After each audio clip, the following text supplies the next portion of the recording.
ดอกกุหลาบกำลังออกสองน้อยแตกตาหลายขนาดเลยเป็นดอกหลายกำลังออกเด้เสียงรถกระดังทางมันเงินมันอยู่อันทางด่วนไฮเวย์ฟ้าลมขนาดนี้ได้ซ้อมนึงเป็นตั้งเท่าไรดอกนะคันเด็กน้อยเขาบอมาแก้มึกบานใส่นี่แห้งหลายได้นี่เป็นดอกดีปีนี้นะปีกายนี่บ่เป็นปีที่แรกครับพูดปีนี้ปีที่สองเป็นดอกดีเด็กน้อยเขามาโยนมึกบานหักเบิดแต่ตอนนั้นก็ยังเหลือไว้ให้เบิ่งอยู่เป็นตุ่มออกดอกหลายเป็นซอง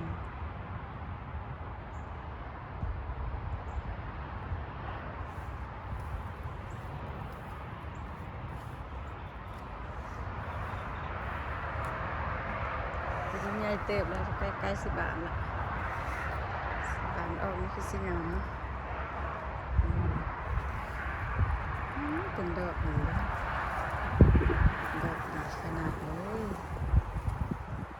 ฟ้าลมวีดอากาศก็หนาวบ่แล้วจากเทื่ออากาศหนาวนี่เป็นสีแดงเป็นดอกหลายเต็มเลย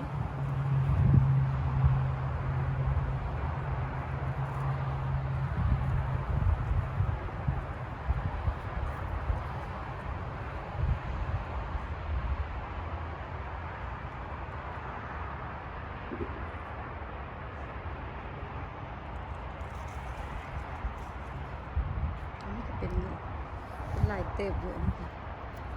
เป็นตูมบักอะไรลาย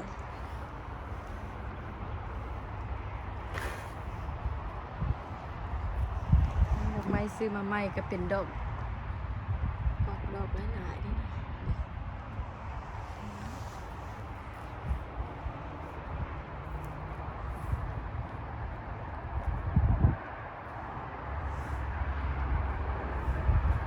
ทางย่างกับบะหมี่ปลูกดอกไม้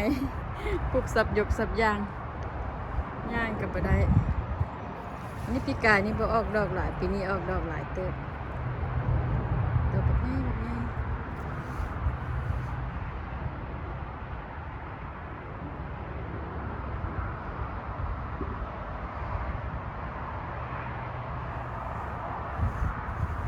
ซื้อเรา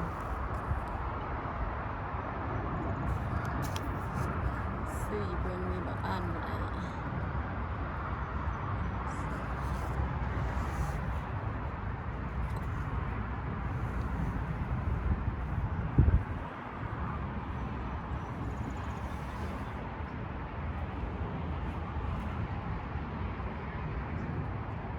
เป็นดอกหลาย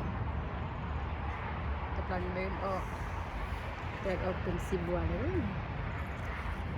เมื่อเดือนนี้ในกสิบาลเลยต้นนี้บ่งามปานใดต้นนี้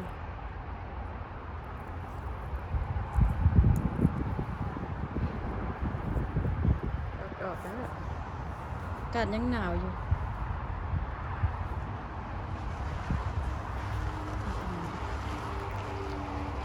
ต้นนี้ก็บ่เป็นดอก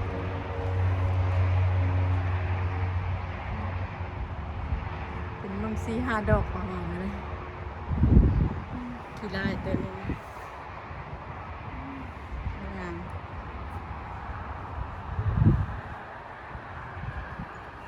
อันนี้กำลังลืมออกดอกไม่น้อยมีซัมติงมันกินใบมันแล้วนี่มีดวง